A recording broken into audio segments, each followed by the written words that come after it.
RCR, la red que comunica y une al Perú. Ya estamos en comunicación desde Cajamarca con el doctor Percy Urteaga Lezama, reconocido abogado constitucionalista y analista en temas políticos, y le agradecemos como siempre la amabilidad que tiene con RCR, Red de Comunicación Regional. Qué gusto saludarlo, doctor Urteaga, muy amable, buen día. Muy buenos días, José, y bueno, nuevamente muchísimas gracias por la invitación, gustoso de estar el día de hoy con ustedes. Naturalmente el centro de atención es la denuncia constitucional presentada por la fiscal de la Nación, la Fiscalía, el Ministerio Público contra el presidente Pedro Castillo, ¿no? ¿Qué camino se puede abrir desde el Congreso, considera usted? ¿Qué decisiones podría tomar el Congreso frente a esta denuncia ya planteada por la Fiscalía? Bueno, en principio, la denuncia constitucional, hay que tener claro esto, ¿no? Porque muchos consideran que lo que ha hecho o lo que ha interpuesto la fiscal de la Nación no está, no es reglado por derecho, o sea, no está de acuerdo a derecho. Sin embargo, hay que tener en cuenta, la fiscal de la Nación, al denunciar, ¿no? Al presentar esta denuncia constitucional, sí está cumpliendo con sus funciones, con sus atribuciones como tal, ¿no? Y la otra cosa es la acusación, que son dos cosas distintas. La acusación no tiene que ser el Congreso. Ahora, presentar esta denuncia constitucional el Congreso tiene que evaluarlo, ¿no? Tiene que analizarlo, tiene que debatirlo. Por eso que el procedimiento que se sigue es el que tiene que ir hacia la subcomisión de acusaciones constitucionales, luego pasará por la comisión permanente y finalmente se tendrá que ir al pleno del Congreso a fin de votar a ver si es que, bueno, se produce un antejuicio contra el presidente, ¿no? O un juicio político. Entonces, ese es el procedimiento, teniendo en cuenta la fundamentación, ¿no? De la denuncia constitucional presentada por la fiscal de la Nación, ¿no? La doctora Benavides. Ahora bien, muchos abogados, ¿no? Constitucionalistas, están en cierto debate, ya que consideran algunos que por el artículo 117 de la Constitución no se va a poder o no va a proceder esta denuncia constitucional. Otros consideran que sí, teniendo en cuenta que si bien es cierto, la denuncia constitucional por el artículo 117 no se puede basar en algo que no está en ese artículo, que es actos de corrupción, de que ahí podría haber un vacío, ¿no? En la Constitución, y es que se refieren o van, ¿no? A basarse en la Convención de las Naciones Unidas contra la Corrupción. Es un debate válido, es un debate jurídico, digamos, rico, ¿no? Sin embargo, yo considero que las otras dos salidas podrían ser la vacancia por incapacidad moral permanente, ¿no? Que esta opción ya, digamos, de la cual se viene hablando desde hace unos meses atrás, ¿no? Pero en este caso ya tendría mayor fuerza, mayor solidez, ya que los indicios y las pruebas que la fiscal de la Nación está presentando, pues harían mucho más fuerte este fundamento como para que el Congreso decida proceder con una vacancia por incapacidad moral. Y la otra opción sería la suspensión temporal del presidente, a fin de que mediante esa suspensión se lo puede investigar, ¿no? Y pues de hallarlo con altos indicios, o mejor dicho, de hallarlo culpable, pues proceder legalmente contra el señor Pedro Castillo. Ahora bien, en ambos casos, eso sí, la que sucedería en el cargo sería la señora Dina Boluarte, salvo que también la inhabiliten en el cargo, lo cual ahí daría pie a que el presidente del Congreso asuma, ¿no? Se plantean dos escenarios.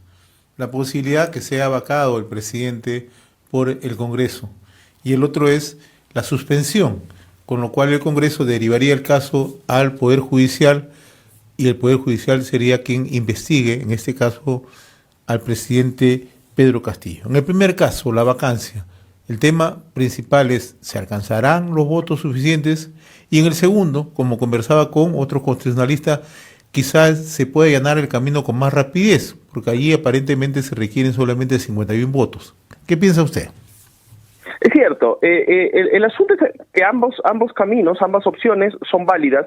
y están dentro de la Constitución. Muchos dicen que estamos en un entrampamiento jurídico. Yo creo que más que en un entrampamiento jurídico estamos en un entrampamiento político, ¿no? Porque esto ya es una cuestión de decisión y de voluntad política de parte del Parlamento a fin de que puedan vacar al presidente o suspenderlo. Y es cierto, hemos visto, como dije en su momento, que la vacancia hace meses está dentro del debate público, hace meses está dentro de la posibilidad o de las posibilidades que existen para proceder de acuerdo a los hechos, ¿no? Que se han venido dando de parte del Ejecutivo, de parte del Gobierno, de parte del presidente Castillo.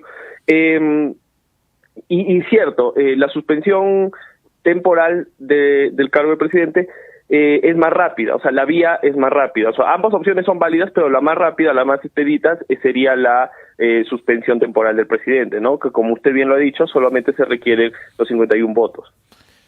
Usted ha dicho que se trata que está de un momento crucial. Estamos ingresando, además, a un debate muy rico, ¿no? Porque nos permite ampliar el horizonte sobre el cual estamos en estos momentos, ¿no? La fiscal de la Nación ha argumentado que la denuncia constitucional se enmarca dentro de la Convención de Naciones Unidas contra la Corrupción. ¿Cómo se aplicaría esto?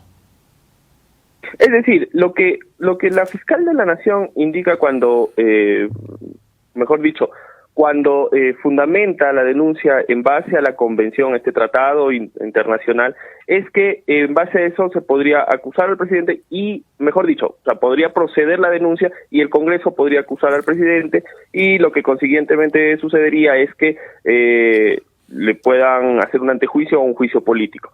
Ahora bien, yo sí soy de la idea de que, si bien es cierto, este tratado está vigente, el Perú, si mal no recuerdo, suscribió este tratado en el 2005,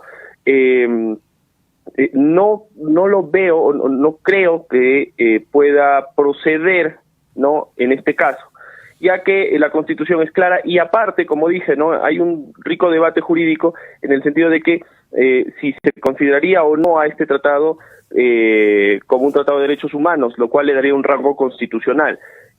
A mi parecer creo que no es así y por ello considero que lo más factible serían estas dos opciones que antes ya les había comentado, vacancia o suspensión temporal, ¿no? Y el otro tema que usted también anotaba hace unos instantes, doctor Urteaga, la decisión que pueda tomar el Congreso es enteramente decisión política, sea la vacancia o sea la suspensión, mas no tiene que ver en el ámbito judicial penal. No, claro, la decisión de estas, para tomar estas dos opciones, la vacancia por incapacidad moral permanente o la suspensión temporal del presidente, sí es una decisión política propia del Parlamento. Ahora bien, posteriormente ya entraría lo jurídico, ya entraría un proceso penal, ¿no?, en el cual se investigaría, se iniciaría una investigación preparatoria y posteriormente, con todos los indicios y las pruebas presentadas ante un juez penal, es que se procedería ya a hacer una acusación y consiguientemente luego pues una sentencia condenatoria o absolutoria, ¿no? Ese sería el camino ya jurídico, posteriormente a una vacancia presidencial o a una suspensión temporal del presidente, ¿no? Usted a la par es analista político. ¿Cómo mira la situación del gobierno en este momento, del presidente de la República? Bueno, yo creo que es una situación bastante complicada. Si bien es cierto, ya hace meses el presidente Pedro Castillo ha estado en una situación difícil, ¿no? En una situación legal difícil, muy aparte de la situación complicada que ha tenido o que tiene como presidente al no mostrar la capacidad técnica y de gestión que requiere su cargo, ni tampoco la capacidad moral, ¿no? Porque hemos visto varias acciones, varios actos pues cuestionables, ¿no? Que lindan mucho con la corrupción y ahora mucho más todavía, porque tengamos en cuenta algo. Hace unos días un fiscal habló, ¿no?, de que las pruebas, y es cierto, la denuncia constitucional presentada por la fiscal de la Nación, podemos leerla y darnos cuenta de que la mayoría de pruebas son pruebas documentales. Muchos dicen, no, son dichos de algunos testigos o colaboradores eficaces. Que esos dichos, como colaboradores eficaces, tienen validez, cierto, pero hay que tener en cuenta que la mayoría de pruebas presentadas por la Fiscalía, la mayoría de indicios, son documentales, es decir, son documentos, ¿no?, que fundamentan hechos, ¿no?, o corroboran hechos que los colaboradores eficaces o testigos ya han manifestado, es decir, se han cotejado tanto declaraciones como documentos, y es ahí donde muchos han coincidido en que estos hechos que serían delictivos, pues son verdaderos o serían verdaderos, y entonces eso complicaría a la situación legal del presidente, y no solo de él, sino de su entorno, ¿no? Porque hay ministros también y exministros que están también siendo investigados, y parte también de la familia del presidente Castillo. Entonces, eso pues complica bastante la situación del presidente, ¿no? El otro aspecto, ya mirando esto dentro de la respuesta que suele dar el presidente de la República, él está en una constante negativa. Él habla de persecución política, él habla que está siendo arrinconado por el Congreso de la República, por los sectores golpistas, él habla de un trabajo sistemático que hace el Ministerio Público con la prensa. ¿Cuánto coadyuva a la credibilidad del presidente toda esta situación, todas estas... Y hay quienes piensan pues que permanentemente el presidente está en una situación de victimizarse, ¿no? ¿Cuánto ayuda a que el presidente de una u otra manera pueda generar un ambiente de tranquilidad, de paz social en el país? Bueno, en realidad yo creo que la victimización es la estrategia que está utilizando el presidente, y no solo él, ¿no? Todo el gobierno, todo el ejecutivo, a fin de generar en la población algo, digamos, algo positivo, ¿no? Que algún apoyo. Sin embargo, creo que es una estrategia baja, una estrategia populista, una estrategia demagógica, una estrategia inmoral incluso, ¿no? Porque no se puede utilizar o no se puede tratar de manipular a la población de esa manera, ¿no? No es propio de un presidente de la República. Eso es por un lado.